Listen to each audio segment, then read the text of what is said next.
B ang sagot mo. And the correct answer is letter B. Yes. Joy and friendship. Mang Eduardo, meron ka ng 215,000 pesos sa iyong money ladder. Okay, so far, na-survive mo ang dalawang tanong natin, Eduardo. Nasa question number 3 na tayo. Sana makuha mo lahat para umasenso ka at umabot ka sa 255,000 pesos. Sagutin mo ang question number 3. Kung si Cupido ang sikat na simbolo sa araw ng mga puso, sino naman ang Diyos ng pag-ibig sa Greek mythology? Letter A, Apollo. Letter B, Eros. Or letter C, Poseidon. Poseidon. World, key in your answer now. Eduardo, alam mo ba kung ano ang sagot dito? Gusto mo mag-ask sa world? Hindi, sasagutin ko na. Anong sagot mo? Anong hula mo? Sabihin mo muna sa akin. Letter B. Letter B sa Yes, tingin mo. Eros. Haha. Okay, I will give you 5 seconds. 5, 4, 3, 2, 1. Letter B ang sagot ni Eduardo. The correct answer is letter B, Eros. Eduardo, tatahi-tahimik ka, magaling ka. Eduardo, meron ka ng 255,000 pesos sa iyong money ladder. Of course, ayaw natin mga lahati yan. We have 2 more questions. We wish you luck para umasenso ka sa 315,000 pesos sa iyong money ladder. Sagutin mo ang question number 4. Saan matatagpuan ang pinakaunang motel sa buong mundo? Letter A, California, USA. Letter B, Las Vegas, USA. Or letter C, Madrid, Spain. World. Key in your answer now. Eduardo, ano sa tingin mo? Anong hula mo? Letter C yan. Madrid, Spain. Sure na sure ka na ba sa sagot mo? Ang kasi dati narinig ko, yung oldest restaurant. Kaya baka nandun din yung yung oldest na motel. Sigurado ka na ba? Dahil pwedeng mga lahati ang iyong prize money. Ayaw natin yan. Kung mali ka at mali ang world, masasave ka. I will give you 5 seconds, Mang Eduardo, or Eduardo, to key in your final answer. 3, 2, 1. Eduardo, ang sagot mo ay? Letter C.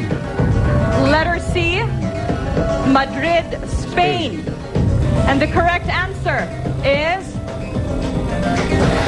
letter A, California, USA. Titignan natin kung mali ang sagot ng world. World, show me your answer. The answer of the world is letter C, Madrid, Spain, which means Yes! save ka. Eduardo, magpasalamat ka sa world. Thank you, thank you. Meron kang 315,000 pesos. Kung mali, talagang kalahati na yung pera mo, di ba? This is our last question. Kailangan ma-survive mo ito para umasenso ka, Eduardo, at umabot sa 465,000 pesos sa iyong money ladder. Sagutin mo ang question number 5. Usong regalo ang chocolate ngayong Valentine's. Anong pinakamahal na tsokolate sa buong mundo ayon sa Forbes magazine? Nagbabasa ba kayo ng Forbes magazine? Letter A, Ricard. Letter B, Della Fee, or letter C, La Madeleine ou Truth? World. Key in your answer now. Mahilig ba kayo sa tsokolate?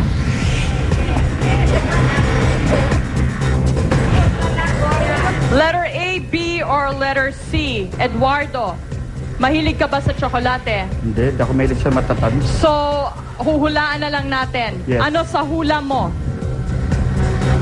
Alam mo kung magkano ang isang pirasong tsokolate? Kalokohan na talaga to. $250 per piece ang tsokolateng ito. Pag kinagat mo at kinain, tapos na ang $250 mo. Eduardo, I am giving you 5 seconds to key in your answer. Mag-guess ka na lang at magdasal ka. Okay.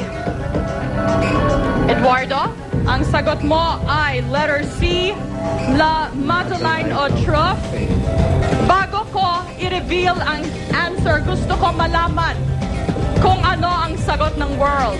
World, show me your answer. Okay, the answer of the world is letter C, but the correct answer is letter C. La Madeleine ou Truth.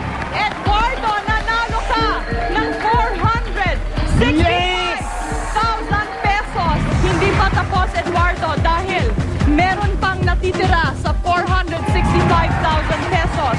After the break, uubusin na ang natitira sa 1 million pesos for tonight.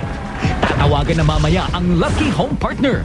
Pagsagot ng home partner ng telepono, automatic makukuha niya ang kalahating na panalunan kanina sa jackpot round. So, may 232,500 pesos na agad siya. That means out of 1 million pesos, may 302,500 pang natitira. May itatanong si Gretchen na isang question lang. Pag nasagot ng home partner yun ng tama, yung natitirang 302,500 pesos sa kanya na. Kung di naman niya masagot yung tanong, yung natitirang 302,500 pesos, paghahatian na ng world. Kaya wag nang bibitaw. Baka ikaw na ang home partner for tonight. Uubusin na ang 1 million pesos sa pagbabalik ng You and Me Against the World. When we return, malalaman natin